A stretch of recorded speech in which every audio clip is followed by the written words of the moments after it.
Hello everyone, welcome back to my channel. I am here with another video related to general awareness. इससे पिछले video में हम लोगों ने कुछ फैक्ट्स देखे थे जो कि हमारे कंट्री के नेशनल एंथम से रिलेटेड थे। आज हम लोग जानेंगे कुछ फैक्ट्स जो रिलेटेड हैं IMF से, मतलब इंटरनेशनल मॉनेटरी फंड से। International Monetary Fund was made in year 1944. Currently it has got 189 member countries. इसका हेडक्वार्टर वाशिंगटन DC में है and it comes under United Nations Organization. It came into operation on 27th December 1945. Actually it started working, लेकिन जो उसका सबसे first decision था वो उन्होंने 1947 में लिया था। The IMF was formed at the Bretton Woods Conference in 1944 for post-war international economic cooperation. हम सब जानते हैं कि जो वर्ल्ड वॉर सेकेंड हुआ था उसमें सभी कंट्रीज़ के फाइनेंशियल बैलेंस पूरी तरह से बिगड़ चुका था। Means they did not have anything as a backup. So एक ऐसे फंड को ऑर्गेनाइज़ करना ज़रूरी था जो कि पूरे वर्ल्ड के प्लेटफॉर्म पे हर एक कंट्री को हेल्प कर सके अपने आप को इकोनॉमिकली बैलेंस करने के लिए। सो उसके लिए एक कॉन्फ्रेंस रखी गई जिसको ब्रिटेन वुड्स कॉन्फ्रेंस कहते हैं, जो 1944 में हुई और इसमें 44 कंट्रीज़ ने हिस्सा लिया। उन 44 कंट्रीज़ में से एक इंडिया भी था। तो इंडिया जो है IMF का मेंबर तब से है जब से वो बना है।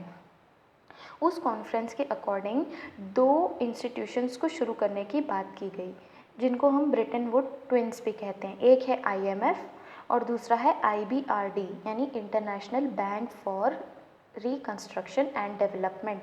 IBRD को वर्ल्ड बैंक भी बोलते हैं।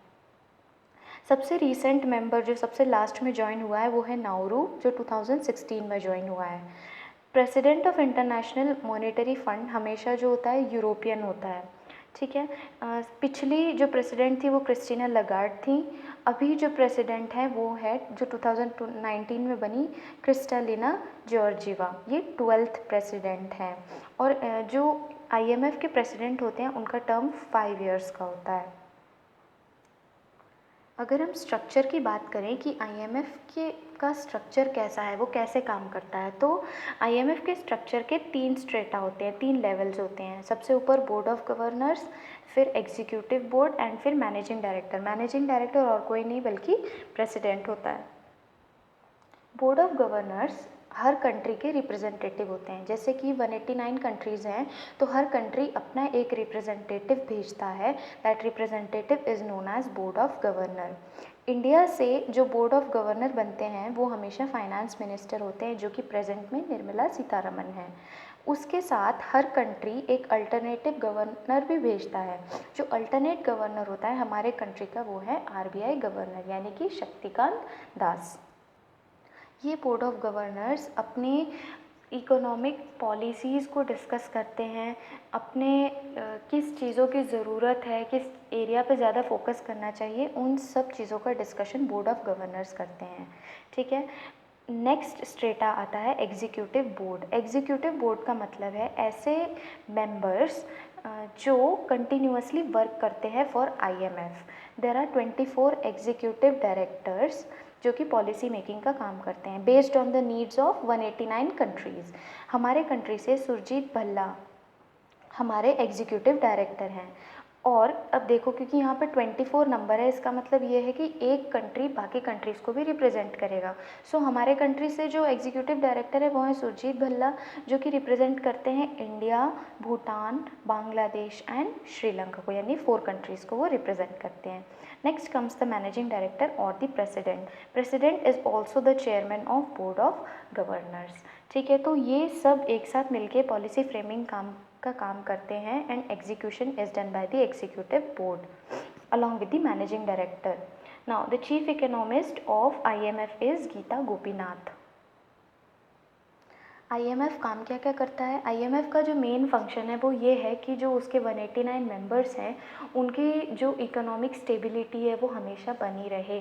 They should have a particular amount जो वो एज अ बैकअप यूज़ कर सके किसी भी सिचुएशन में, ठीक है।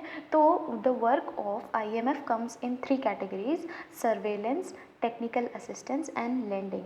सर्वेलेंस ऑलवेज मीन्स एक तरीके का इंस्पेक्शन, मतलब वो नज़र बनाए रखते हैं किस कंट्री की इकोनॉमी किस तरीके से डेवलप कर रही है या उसका किस तरीके से उसमें बदलाव आ रहा है। जैसे हम सुनते हैं कि IMF की रिपोर्ट आई है, या है ना, हम लोग जानते हैं कि कुछ डेटा वो प्रोवाइड करते हैं हर कंट्री की इकोनॉमी के बारे में।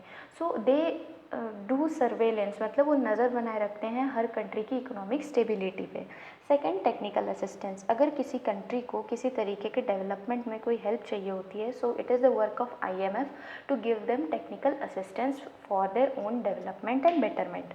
लैंडिंग का काम भी ये करते हैं। It means they are there to provide loans also if countries need them for their economic stability. अब एक टर्म है जो IMF से रिलेटेड है, that is SDR। SDR is special drawing rights, या फिर इसको पेपर गोल्ड या फिर सिंथेटिक करेंसी भी कहते हैं। स्पेशल ड्राइंग राइट्स लिक्विडिटी को इंक्रीज करने के लिए बनाया गया है। एक SDR बास्केट है। SDR बास्केट में 1 2 3 4 5 6 करेंसीज से मिलके बनाया गया है, जिसमें नहीं 5 करेंसीज हैं, जिसमें डॉलर है, euro, renminbi that is Chinese, Japanese yen and pound which is a British currency. इन सबको मिलाकर एक SDR बास्केट बनाया गया है। SDR जो है लिक्विडिटी को इंक्रीज़ करने के लिए बनाया गया है। ऐसा इसलिए हुआ क्योंकि अगर हम सिर्फ किसी एक करेंसी को चुन लेते हैं पूरे वर्ल्ड के लिए, so all the other countries will have to depend on them so that they can exchange their own currency, जिसकी वैल्यूज़ अलग अलग होती हैं। इसीलिए 5 अलग अलग करेंसीज़ को चुन के SDR बास्केट में डाला गया, जिस कंट्री को अपनी सहूलियत के हिसाब से जो भी करेंसी ठीक लगती है वो उस करेंसी को SDR के साथ एक्सचेंज कर सकते हैं। In that way they can have trade with IMF. So I hope the basic concept of IMF is clear to all of us. I'll see you in the next video. Thank you.